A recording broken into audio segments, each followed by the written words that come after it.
Olá, um bom dia para você. Hoje, domingo, primeiro dia da sua semana, e vamos continuar com a nossa reflexão. Nós estamos estudando sobre a cristologia, ou seja, a doutrina de Cristo. Como é importante para todo cristão e essencial que, como cristãos, nós conheçamos de uma forma mais profunda a doutrina de Cristo. Eu hoje não estou com a saúde muito boa, estou com tosse, sentindo até um pouco de falta de ar, então eu não vou hoje fazer uma reflexão muito longa, com receio de ter crises de tosse durante a nossa conversa. Mas eu vou deixar aqui alguns pensamentos, alguns versículos. Eu estou recomendando o livro de 1 de João para você ler. Lá no capítulo 2, nós temos vários temas que João trata nesse capítulo. Inclusive, ele trata sobre o anticristo, que é uma figura que nós precisamos, como cristãos, ter muito discernimento espiritual. Nós precisamos receber esta revelação dos céus. Mas como é que você vai identificar o anticristo? Quanto mais você conhecer a Cristo, mais você terá condição de discernir o anticristo. Então, nesse capítulo 2, de 1 de João, o apóstolo nos chama de filhinhos carinhosamente. Mas também podemos entender aquele que ainda não tem um discernimento muito apurado, muito aguçado, aquele que está começando talvez na fé, na sua caminhada. E ele diz o seguinte: filhinhos meus, estas coisas vos escrevo para que não pequeis. Se todavia você pecar, nós temos um advogado junto ao Pai, que é Jesus Cristo, o justo. Então, somente Jesus Cristo advoga por nós diante do Pai, porque nele há toda a justiça. Nós somos pecadores, nós não podemos advogar por ninguém diante do Pai. Nós podemos interceder e devemos fazer isso. Quando nós intercedemos, Jesus toma aquela causa nossa e leva e apresenta ao Pai como nosso advogado. E o apóstolo João ainda fala, ele é a propiciação pelos nossos pecados. E não só pelos nossos pecados, mas pelos pecados do mundo inteiro. Ele se entregou, ele se doou inteiramente, ele entregou sua vida. Ele morreu em morte de cruz para exatamente nos abrir esta oportunidade de voltarmos para este caminho que nos leva ao Pai. E ele, durante esta nossa caminhada, ele vai estar como nosso advogado, sempre diante do Pai. Sempre quando nós pecarmos, ele vai estar lá advogando ao nosso favor, para nós recebermos o perdão do Pai. No verso 3 do capítulo 2, o apóstolo João continua. Nós sabemos se realmente conhecemos a Jesus, se nós guardamos os seus mandamentos.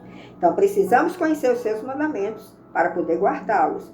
Mas ainda como temos ainda uma natureza de pecado, nós poderemos, de repente, tropeçar, deixar de guardar aquele mandamento e pecarmos. Então, Jesus, como nosso advogado, vem e leva a nossa causa ao Pai, pedindo o seu perdão.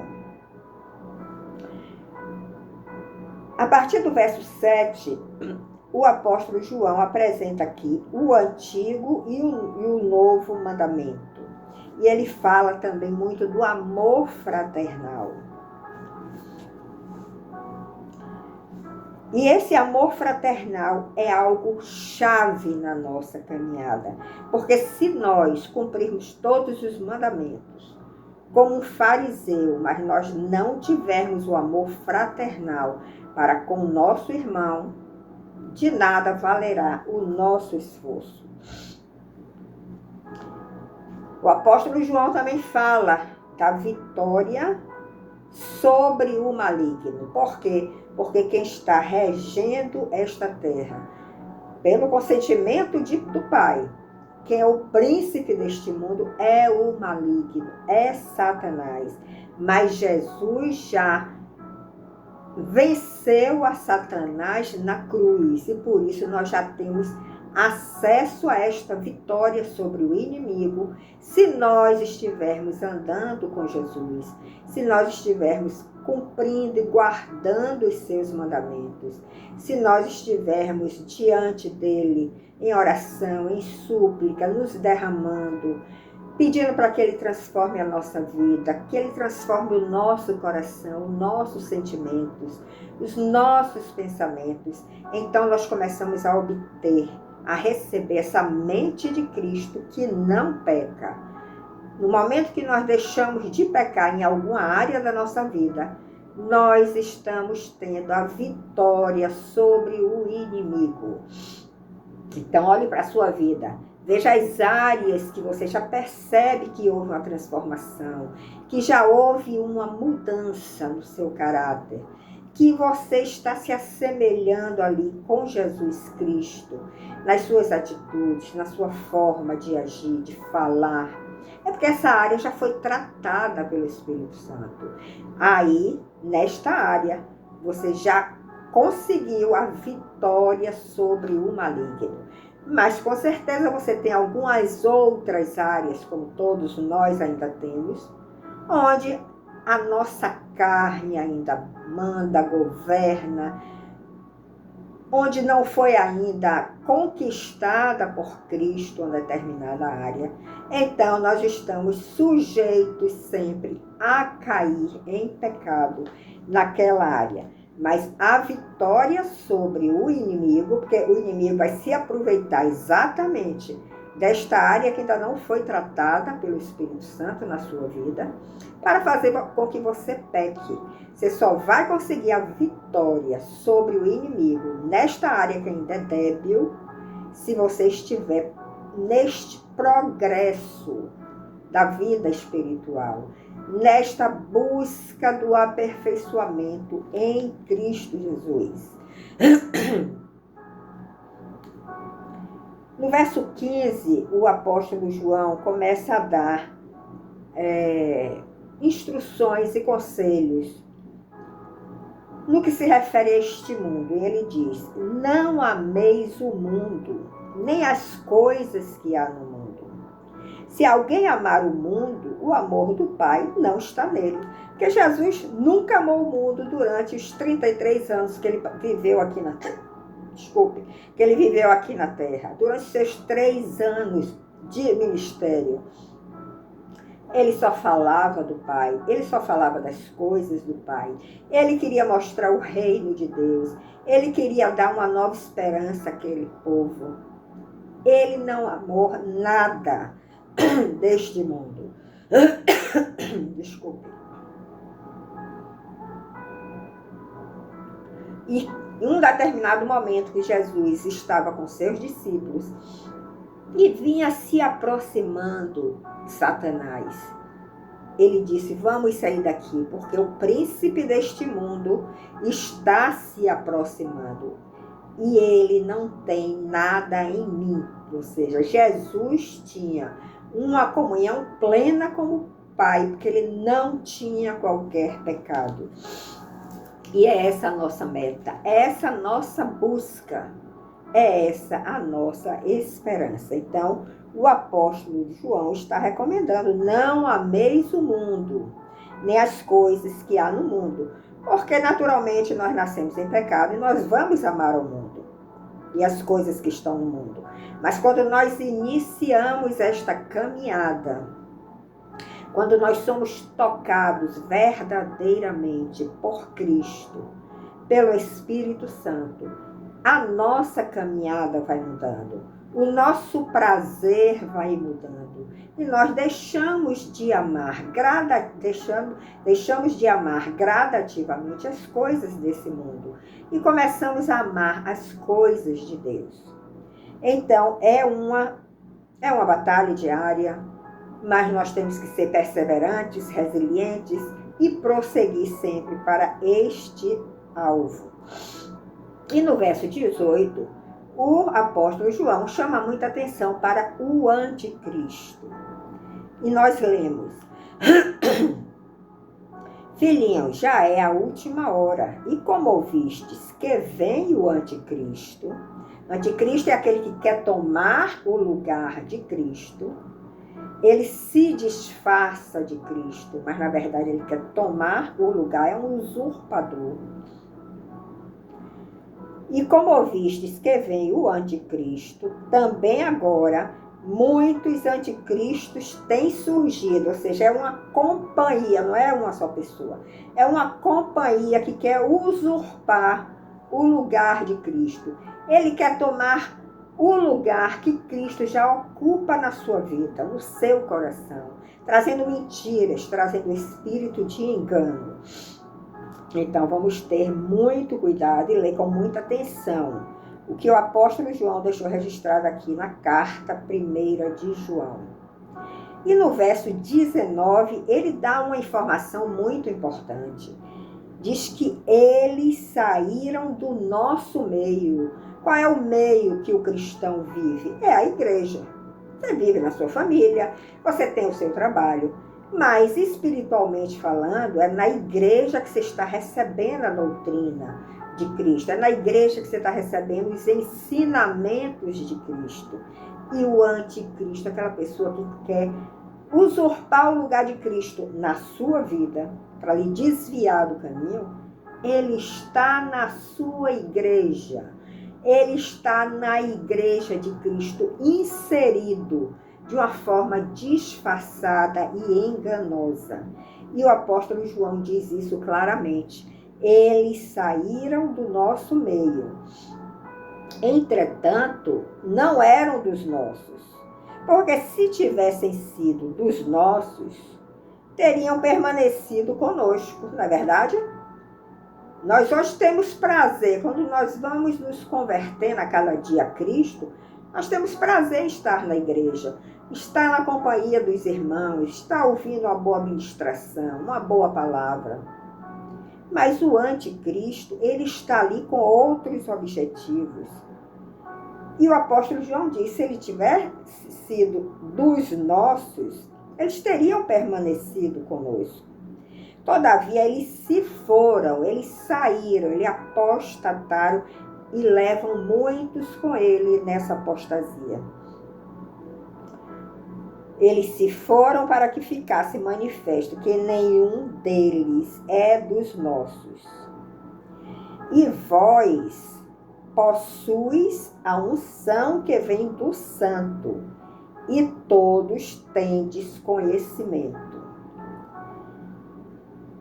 Então é muito importante esse entendimento daqui, esta percepção. Você já pode ser até uma pessoa ungida, mas se você der um vacilo, você pode ser abocanhado pelo espírito do anticristo e se apostatar, se afastar da igreja. Quantos têm se afastado da igreja? Alguns recebem a misericórdia de Deus para voltar, para retornar. Pessoas, às vezes, que já experimentaram uma unção maravilhosa, né? Naquele tempo que conviveu ali, junto com os irmãos. E, de repente, eles se afastam, o que chamam muitos os desigrejados, que deixaram suas igrejas. Às vezes, as igrejas também dão motivos para isso, mas nós não podemos cair nessa cilada. Por isso temos que ter a percepção espiritual. Você não pode se afastar do corpo de Cristo. Você pode até sair de uma igreja e entrar em outra, se você vê que aquela igreja, você está observando que as condutas não são corretas.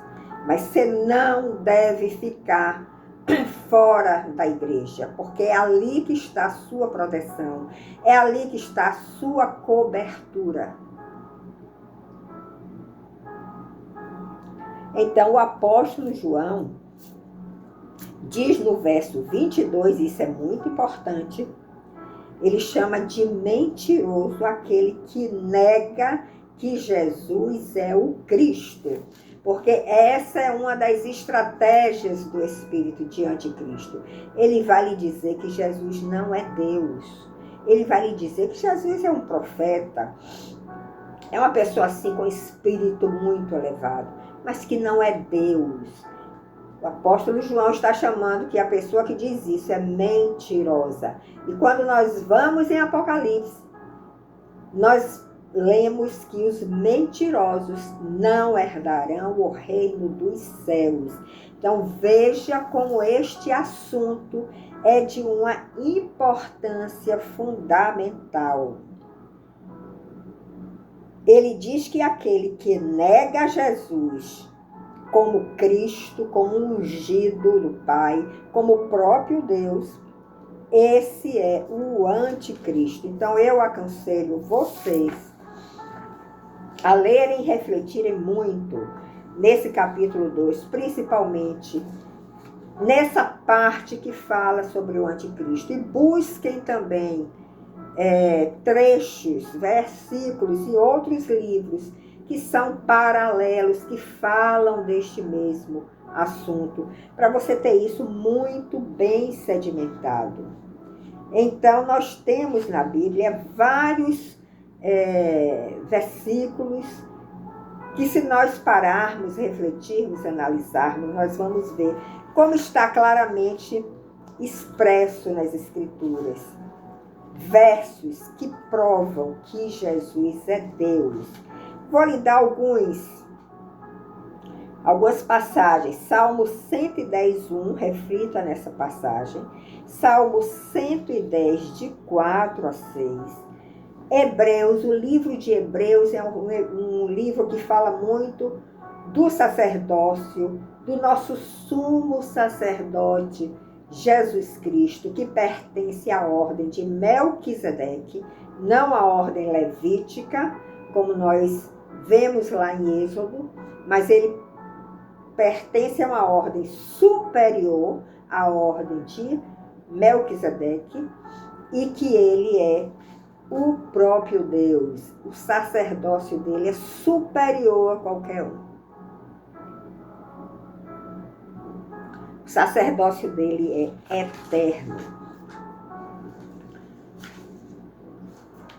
Em Hebreus 8, 1 e 2, eu vou ler aqui para vocês, nós lemos. Ora, a suma do que temos dito é que temos um sacerdote tal, Jesus Cristo, que está sentado nos céus, à destra do trono da majestade, ministro do santuário e do verdadeiro tabernáculo, o qual o Senhor fundou e não o homem. O homem fez um tabernáculo lá no deserto, quando saíram do Egito. Ali é um tabernáculo feito por homens. O modelo Moisés recebeu dos céus, ele foi retratado ali de uma forma fidedigna, mas o sacerdócio e o tabernáculo verdadeiro está nos céus. O sumo sacerdote ali, naquela caminhada do deserto, era Arão, o nosso sacerdote. Sumo sacerdote hoje é Jesus Cristo, que cumpriu toda aquela figura da caminhada pelo deserto, para abrir esta possibilidade de nós realmente penetrarmos nesta visão espiritual e enxergarmos que o nosso sumo sacerdote é Jesus Cristo, ele é eterno, ele vive no verdadeiro tabernáculo que está nos céus, e ele quer que nós nos transformemos em seus tabernáculos. Ele quer a sua vida, para transformar a sua vida em um tabernáculo puro e santo, para ele descer e fazer morada em nós. Então essa é a proposta de Jesus. Jesus Cristo é Deus. Jesus, o Deus que se fez carne, que se fez homem. Nele estava a humanidade e a divindade. Nós não podemos perder isto de visão, porque o espírito de anticristo vai tentar tirar esta visão de você. Em Mateus 1:23, nós lemos: Eis que a Virgem conceberá, a Virgem Maria, e dará luz a um filho, Jesus Cristo, e lhe chamarão o nome de Emanuel, que significa Deus conosco. Então vamos fazer essa correlação. Jesus veio através da Virgem Maria, por uma obra do Espírito Santo. Ele nasceu na sua humanidade, mas ele tinha ali a divindade também nele. Por isso José não participou dessa concepção, teve que ser através do Espírito Santo, para que Jesus viesse sem qualquer pecado. E nós lemos aqui que Jesus significa Emanuel, que tem por tradução Deus conosco. Ele quer lhe fazer um tabernáculo vivo. E Emanuel quer estar com você, quer estar comigo, habitando no nosso íntimo, para que nós possamos, assim, sempre manifestar o seu caráter, o caráter de Cristo, as palavras de Cristo, os pensamentos de Cristo, a mente de Cristo.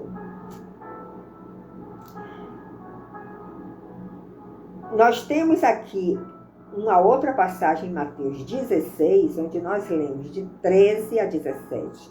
Chegando Jesus às partes de Cesareia de Filipe, ele interrogou os seus discípulos, dizendo: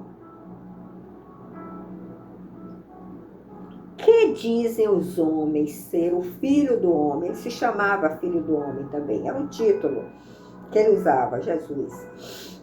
Ele estava perguntando a seus discípulos: o que é que dizem sobre mim? O que é que dizem sobre o Filho do Homem? Então eles disseram: uns dizem que é João Batista, outros dizem que é Elias, outros falam que é Jeremias ou um dos profetas. E Jesus viu, mas como este povo está tão enganado, eles não conseguiram enxergar ainda quem eu sou. Eles não conseguiram enxergar que eu sou o Emanuel, que eu estou no meio deles, que eu sou o próprio Deus em forma humana. Então Jesus perguntou aos seus discípulos, que estavam sempre andando ali tão perto dele, né? Podiam ter já percebido isso, mas às vezes a gente está tão perto de Jesus e não percebe, porque é um perto longe, nós não penetramos realmente na sua palavra, porque ele é a palavra, para ter essas revelações. Então Jesus perguntou aos seus discípulos: e vós? O que é que vocês dizem quem eu sou? Ninguém sabia responder corretamente. Somente Pedro teve a revelação, e uma revelação que foi dada pelo Pai, e ele falou com muita convicção: Tu és o Cristo, o Filho do Deus vivo. Pedro ali recebeu a verdadeira revelação de quem era Jesus. Ele estava vendo ali o próprio Deus encarnado. Mas os outros discípulos que estavam andando ali todo o tempo com Jesus não conseguiram enxergar, não receberam esta revelação do Pai. Porque Jesus disse a Pedro: Pedro, não foi carne e sangue que te fez, que lhe deu esta revelação. Carne e sangue significa o homem. Não foi nenhum homem que lhe deu esta revelação. O homem pode até ter lhe falado, porque nós podemos receber a informação do homem. Mas a revelação nós só podemos receber do Pai que está nos céus. E foi este presente, esta visão maravilhosa que Pedro recebeu do Pai. Em João 20, de 26 a 29, nós vemos o caso de Tomé, que também andou todo o tempo com Jesus, era discípulo de Jesus. E depois que Jesus ressuscitou, e que ele apareceu já ressuscitado com seu corpo glorificado diante de alguns discípulos, Tomé não estava no momento e foram contar a Tomé, e Tomé não acreditou que Jesus tinha ressuscitado. Se nós não acreditarmos que Jesus ressuscitou, nós estamos negando Jesus como o próprio Deus. E Tomé, infelizmente, passou, por essa experiência de incredulidade.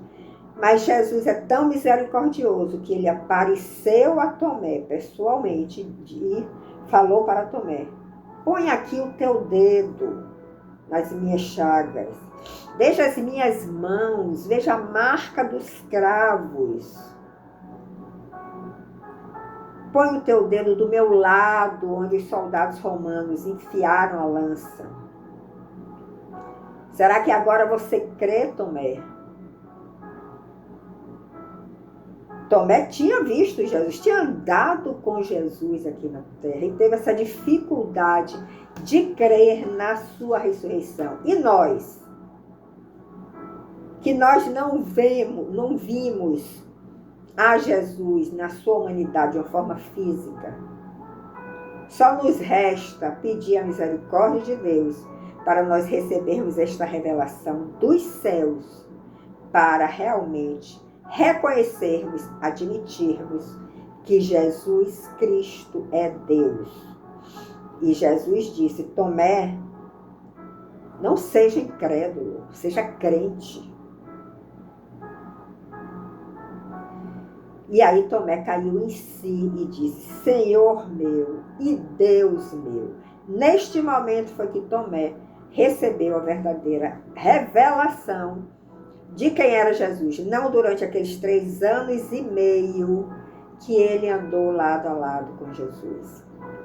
Que será de nós? Que não temos Jesus fisicamente aqui diante de nós, como eles tiveram.